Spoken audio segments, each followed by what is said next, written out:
دنیا کے آغاز سے ہی انسان روشنی اور اندھیروں کے درمیان جدوجہد کرتا آیا ہے۔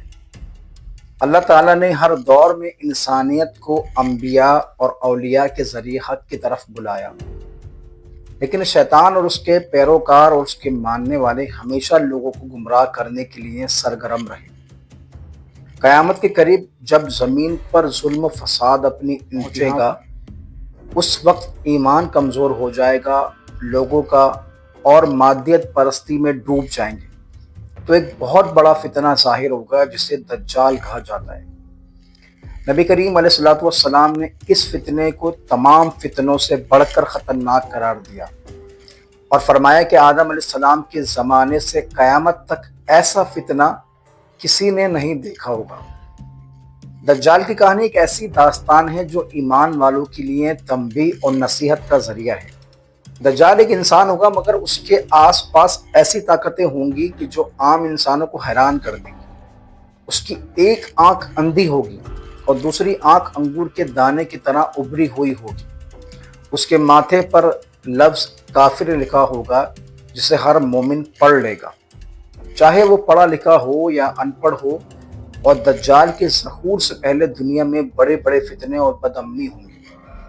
لوگ ظلم اور ناانصافی سے تنگ آئیں گے، قحط اور بھوک عام ہوگی، اور ایسے میں دجال اپنے آپ کو نجات دہندہ کے طور پر پیش کرے گا۔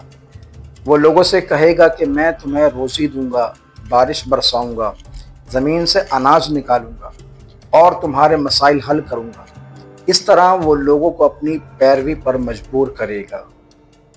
نبی کریم علیہ السلام نے فرمایا کہ دجال مشرق سے ظاہر ہوگا، اور بعض روایت میں خراسان کے علاقے کا بھی ذکر ملتا ہے۔ جہاں سے دجال اپنے پیروکاروں کے ساتھ نکلے گا، اس کے ساتھ یہودی، منافق اور فاسق لوگ بڑی تعداد میں ہوں گے۔ اس کی فوج میں 70,000 یہودی ہوں گے جو خاص لباس پہنے ہوں گے۔ دجال دنیا کے مختلف حصوں میں گھومے گا اور اپنے فتنے کو پھیلائے گا۔ دجال کے پاس عجیب و غریب طاقتیں ہوں گی۔ وہ آسمان کو حکم دے گا تو بارش برسنے لگے گی، وہ زمین کو حکم دے گا تو سبزہ اگنے لگے گا، وہ کسی بستی پر خوشحالی لائے گا اور کسی پر قحط مسلط کر دے گا۔ اگر کوئی اس کی بات مانے گا تو وہ اسے انعام دے گا اور اس کی زمین سرسبز ہوگی، اس کے مال مویشی پلیں گے اور کھیتیاں لہلہائیں گی۔ اور اگر کوئی اس کی بات نہیں مانے گا، اس کی نافرمانی کرے گا تو وہ اس پر قحط ڈالے گا۔ اس کی زمین بنجر ہوگی یعنی سنسان ہوگی، وہ بھوک پیاس میں مبتلا ہوگا۔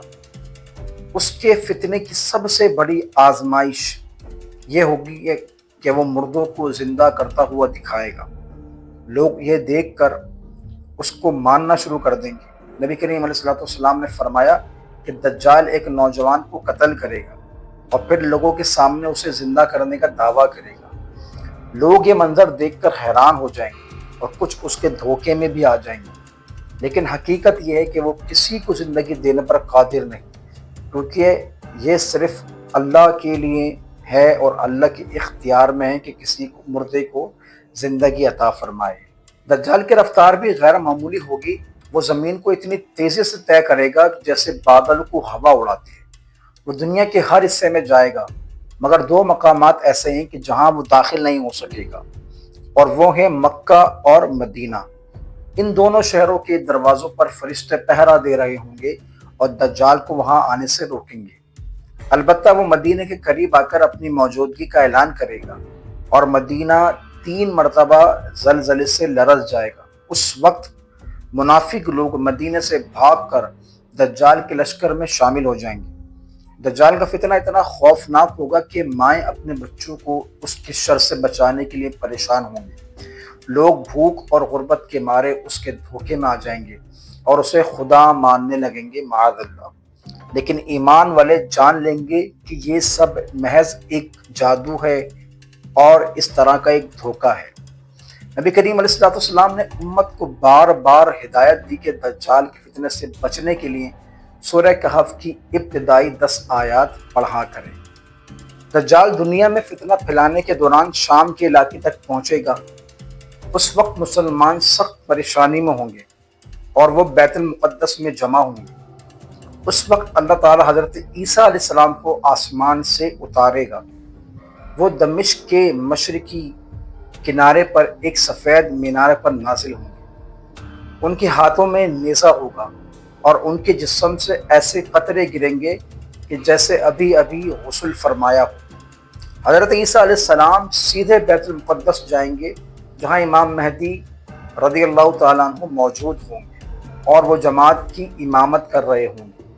امام مہدی حضرت عیسیٰ علیہ السلام کو امامت کی پیشکش کریں گے، لیکن وہ انکار کر کے یہ کہیں گے کہ نہیں، یہ آپ فرمائیں، یہ مقام آپ کے لیے ہے، اور خود امام مہدی کے پیچھے نماز پڑھیں گے۔ یہ منظر اسلام کی عظمت کا سب سے بڑا ثبوت ہوگا۔ حضرت عیسیٰ علیہ السلام نماز کے بعد مسلمانوں کے ساتھ دجال کے تعاقب میں نکلیں گے، اس کے پیچھے نکلیں گے۔ دجال حضرت عیسیٰ علیہ السلام کو دیکھ کر کانپنے لگے گا اور اس کی طاقت آہستہ آہستہ ختم ہوتی جائے گی۔ وہ فلسطین کے مقام لد کی طرف بھاگے گا، لیکن حضرت عیسیٰ علیہ السلام اسے پکڑ لیں گے اور اپنے نیزے سے قتل کر دیں گے۔ یوں یہ دجال کی فتنہ ہمیشہ کے لیے ختم ہو جائے گا، اور اس کے پیروکار، اس کے ماننے والے بھی اسی وقت تباہ و برباد ہو جائیں گے، اور جو اس پر ایمان نہیں لائے تھے یعنی کہ مومن، وہ اللہ تبارک تعالیٰ ان کو اور انعام و اکرام سے نوازے گا، اور زمین اور سکون کا سانس لے گی۔ زمین پہ ہر طرف امن ہوگا، اور تمام افراد، تمام وہاں موجود لوگ سکھ کا اور چین کا سانس لیں گے۔ دجال کی کہانی ہمیں ایک بڑی نصیحت دیتی ہے کہ دنیا کی چمک دمک اور وقتی فائدے انسان کو دھوکہ دے سکتے ہیں، لیکن اصل طاقت صرف اللہ کے پاس ہے۔ جو شخص ایمان پر قائم رہے وہ دجال کے فتنے سے بچ جائے گا، اور جو دنیا کے لالچ میں آئے گا وہ برباد ہو جائے گا۔ نبی کریم علیہ الصلوۃ والسلام نے اپنی امت کو بارہا تنبیہ کی کہ دجال کا فتنہ قریب ہے، اور ہر مومن کو چاہیے کہ وہ اس کے لیے تیاری کرے، لیکن یہ تمام تیاریاں بہت ضروری ہے، اور تیاری ایمان کرنے میں ہے، قرآن سے جڑنے میں ہے، نماز قائم کرنے میں ہے، اور اللہ پر توکل کرنے میں ہے، کیونکہ جب یہ فتنہ ظاہر ہوگا تو دنیاوی علم اور عقل کچھ کام نہ آئے گی، صرف ایمان ہی انسان کو بچا سکے گا۔ اور یہ کہانی ہمیں یہ بھی بتاتی ہے کہ اگرچہ دجال کی طاقت بہت بڑی ہوگی، لیکن آخرکار وہ ختم ہو جائے گا، کیونکہ اللہ سب پر غالب ہے۔ دجال کے بعد دنیا میں امن قائم ہوگا۔ حضرت عیسیٰ علیہ السلام اور امام مہدی علیہ السلام مل کر عدل و انصاف پھیلائیں گے، اور دنیا ظلم سے نجات پا لے گی۔ لیکن یہ سب ہمیں یاد دلاتا ہے کہ زندگی کا اصل مقصد دنیا میں نہیں بلکہ آخرت میں ہے۔ اس لیے ہر مومن کو چاہیے کہ وہ ہمیشہ اللہ کی رضا کے لیے زندگی گزارے اور ایمان پر ثابت قدم رہے۔ ایک بات یہاں پر یہ بتاتا چلوں کہ حضرت عیسیٰ علیہ السلام اور امام مہدی رضی اللہ تعالیٰ عنہ، یا امام مہدی علیہ السلام آپ کہہ سکتے ہیں، جب یہ دونوں حضرات دنیا میں تشریف لائیں گے تو یہ آخری نبی حضرت محمد مصطفیٰ صلی اللہ تعالیٰ علیہ وآلہ وسلم کی امتی بن کے تشریف لائیں گے، یہ نبی بن کے تشریف نہیں لائیں گے۔